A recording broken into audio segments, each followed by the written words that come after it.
This is going to be very infuriating. I just wanna preface that. And Um, we're tapping into yeah. Bachelor Nation, which I'm not a part of Bachelor Nation, but I did start The Bachelor this past week, which I'm like mad at myself. I'm not mad at myself, but I'm like torn because I'm like now that bitch. Like I am that person that like watches The Bachelor and can't stop thinking about like what's gonna happen in next week's episode. But I also Yes. know and see all the problematic things which we will get into about the Bachelor franchise. So I'm kind of like torn because I'm like, fuck, I'm such a sucker for terrible reality TV. Like I'm just such a sucker for that. But also there is like more than 10 things that are wrong with the Bachelor franchise and people surrounding it Yes. that it's kind of like this is why I didn't wanna watch the show for so many years because it's so white, it can be so racist, it could be so mean towards women and, like, come up with this culture, but now I'm watching it and I'm giving money to this culture that for so many years I, like, didn't wanna give to. So I'm, like, Totally. conflicted. No, 1,000%, and it's just like we'll get into the specific people in a second, but I mean, just talking about the Bachelor franchise as a whole, like, um, I mean, there's a campaign, the Bachelor Diversity, campaign, I believe they're pretty prominent on Twitter and stuff in discussions talking about The Bachelor, but they were talking about we need more, Black, Indigenous people of color on the show, and we're really pushing towards that, and, like, because of, that and because of the height of the protests and kind of everything that followed after George Floyd was murdered over the summer and the Black Lives Matter movement being really mainstream, finally The Bachelor was like, okay, let's have our first Black male lead. And it's like, it took them truly 20 years. This show has been 25. on the air since God, it's so beyond frustrating. And I think just at the very core basis of it, Mike Fleiss, who is the creator of the show, is like absolutely sexist, absolutely a horrible, horrible person, and it clearly all trickles down. But let's get into this season in particular. So I guess we should say spoiler alert for Yeah. this. Yeah, there's So gonna be let's yeah, spoilers. There are. there's gonna be spoilers, so let's just say that so no one gets mad. But from this season, and I am not watching, so you could probably speak to how her edit is more and stuff. But Rachel Kirkconnel is the winner of this season, alleged, according to Alleged. Reality Steve, I will also be getting into later, Reality Steve. But according to Reality Steve, the winner is Rachel Kirkconnell, Which I and had a because of feeling. that, yeah, which because of that, you can usually tell from the edit, and then it's just like you can tell it's just like who's getting the most attention every single season, like they talk about the winner the most and stuff too, like Yeah. people do. But okay, let's get into Rachel because it's a lot. So I'm not sure if this is the first person to have like opened up about it, but this is definitely the most prominent source. Their username on TikTok is Feminist Mama. And they talk about I originally saw their first video that was like, well, not their first video, but their first Bachelor related one was, oh, who did each girl vote for on this season? And then they went into a deeper dive on Rachel specifically. And if you just watch the video, she has a history of racism, of using the N word, of posing with Confederate flags, with cultural appropriation. I mean, literally so many different things. And they talk about how she actually tried to scrub her social media before going on the show. You can tell because she used to have stuff from PragerU, which is like a very conspiracy theorist like site. She used to have that on her Instagram, took all that off. Literally, she deleted her Twitter, but you can still search her old username and see horrible racist things she has said. So she she tried The fact she had to to delete not her Twitter, like, it was too bad that she couldn't even, like, delete the tweets, like, she had to delete her Twitter. yeah, she had to go through delete her Twitter. And that's the thing. It's like the really awful, awful, disturbing part is the fact that she tried to appear not in this way and she still has things out there. So it's like how many more things do we not know that she was able to get rid of? That's the really concerning part. So I highly recommend everyone checking out Feminist Mama on TikTok to explore all that. But it's just like the most recent thing that just came out. I mean, all of it has been disturbing, but this is just like, are you like, Like, what? there's no words. There's no words. So she in college, which I believe she's our age, she's around She's 24. 24, so she's our age. She was part of Greek life, and she went to what is called the Old South Ball, which is put on by a fraternity, Kappa Alpha, which I will say Kappa Alpha is known notoriously for being racist. I think they're like prominent leaders like Robert E. Lee within their fraternity. So this is like racism is truly embedded in part of this fraternity, but at this particular school they put on a annual Old South Ball, which you can kind of guess by the name. Basically, it's held at a plantation and everyone dresses up as plantation owners, which for context, I mean, plantation owners were slave owners back in Old South days. So it's cosplaying as literal slave owners, which Rachel attended. There's photo evidence of her in attendance wearing one of those dresses. And it's just like it's it's just there's no words. I mean, it's so awful. And it's like It happened 2 years it's ago. just so awful. It was so recent. Like it's just there's truly no words. What was your feeling when you saw that or like all this?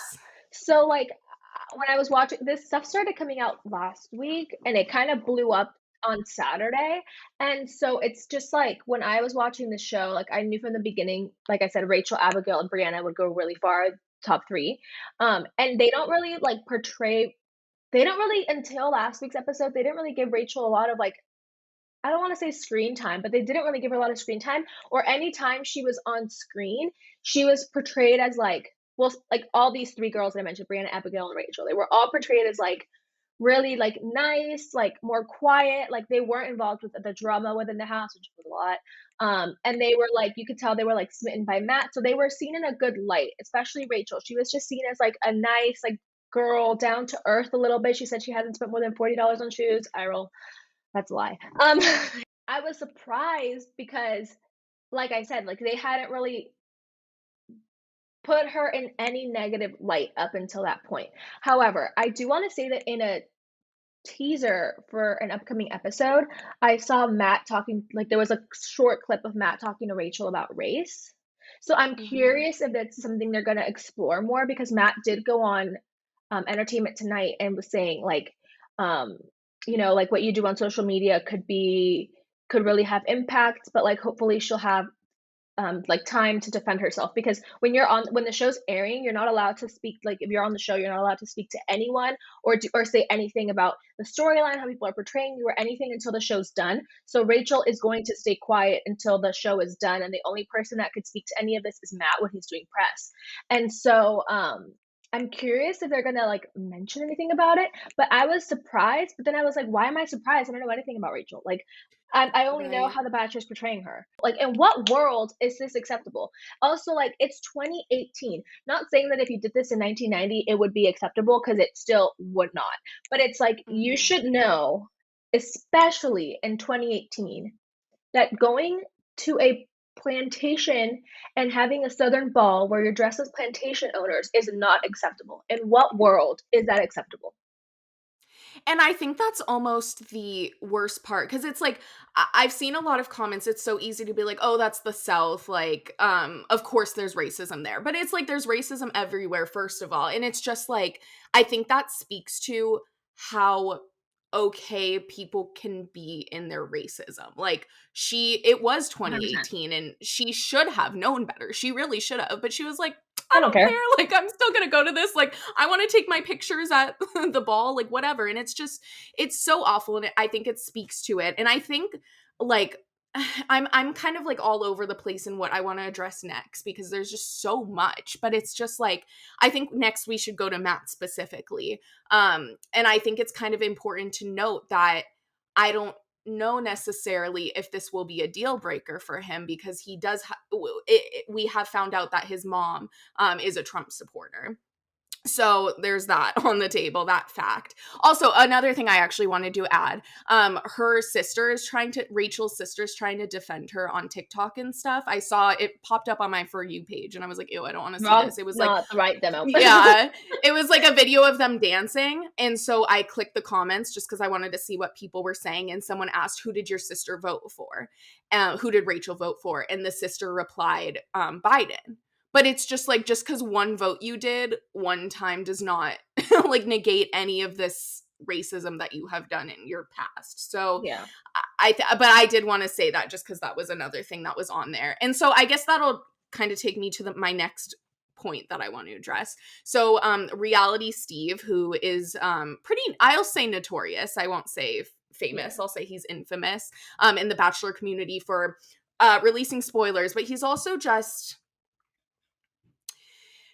so I'll say what he's problematic. You can tell, but I didn't know truly the extent of it. But I'll just say this: I saw him tweet the other day. He was like, "Should I interview someone who can speak on Rachel's who can speak on her past, who can speak for her, and interview a family member or something?"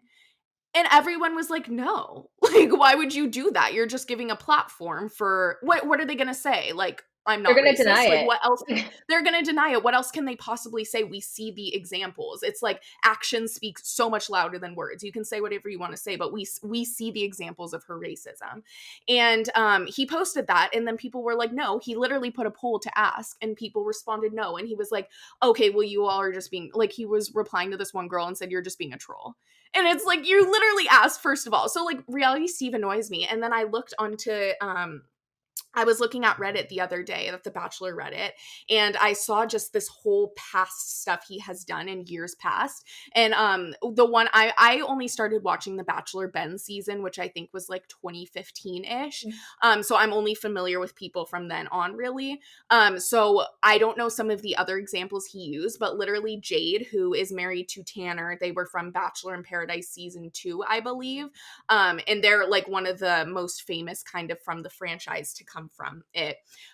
She, before her season, before Crystal's season, she posed for Playboy and was very kind of, I'm not sure how open she was about that, but it was a known fact. And like, first of all, who cares? Like, if someone poses for Playboy, they can do whatever they want. But Reality Steve dug into her that season and fully slut shamed her, talked about it, posted the photo any chance he got, like completely objectified her, slut shamed her.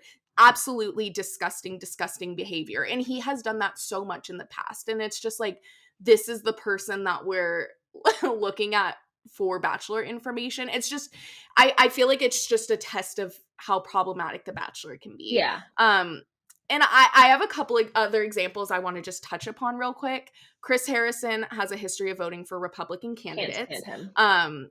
I want to talk about, I mean, Colton, we talked about on our show before how the recent news came out that he was stalking his Cassie, who was the winner from his season, and that she filed for a restraining order against him. So it's just like, then our next lead after Colton was Hannah Brown. And in 2020, I believe this was May 2020, He said she the used N-word. the N-word on like a TikTok video. And it's just like, it kind of goes to what you were saying, like, why didn't she know better? And it's kind of like, what, like, I don't understand how she, like, her doing the video saying it means she says it in her private life. Like, Yeah. it just, like, it's very frustrating. And I think she got away too easy. I think Yeah, got away. she, She's fine now.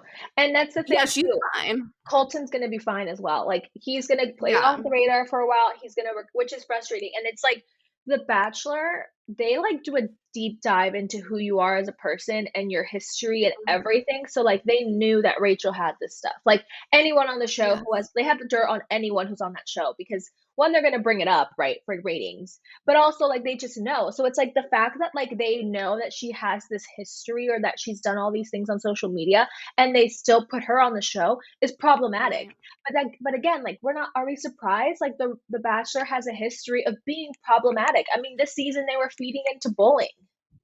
For the Mhm. first I like 5 know. episodes where like girls were just getting bullied, and it's just like, and finally Matt found out and kicked them out. But I do want to bring up this tweet that I saw, and I'll pull it up for anybody watching the YouTube, but it was just saying like what's more problematic, that Rachel did all this or that Matt might not care. Mhm. I Because know. I mean, obviously this is coming out after the season is has been done filming. So let's say Rachel does win. Are they, I'm sure they're gonna stay together for like the after the final rose, whatever thing. But it's Mhm. like, are they gonna break up soon after? Are they gonna stay together long term? Because if they do stay together long term, that says a lot about Matt. Like, Right. Do you think there's anything The Bachelor can do to fix this? Or, like, to fix the reputation they have? Because it's, like, such a long route in their history of being so problematic and racist or just or, like, Mhm. not or not maybe not racist is not the right word, but, like, just having a history of not having diversity, or, like, every season Right. they're accused of, like, keeping the Hispanic or the Asian girl around even though they have no chemistry with the lead just because they need Mhm. someone, like, of color. Like, Right. so it's like, do you think there's anything they can do to, like, turn it around? Um, and I do think racist is the right word. I think it is a very racist franchise. I don't. I think throw the whole show away, Yeah, honestly. I and don't it's think not it's gonna happen. Too solvable. many people watch the show for it to not I air. They have know. so many I do spinoffs, like wonder. Yeah, I do wonder if in a few years it'll start to be like obsolete, cuz I mean their ratings have been going down I think ever since Ari's season maybe, which was like to 2018. I yeah, think their ratings have been going down. So I don't see it lasting longer than maybe 5 years from now, yeah, which I think is probably for the best. I think yeah, it's infixable at this point unless they got a totally new like Mike Fleiss was no longer a part of the show unless they like from the top like uh what's the word? Like reinvented it, yeah. like redid it, whatever. It's Otherwise I don't think it's savable.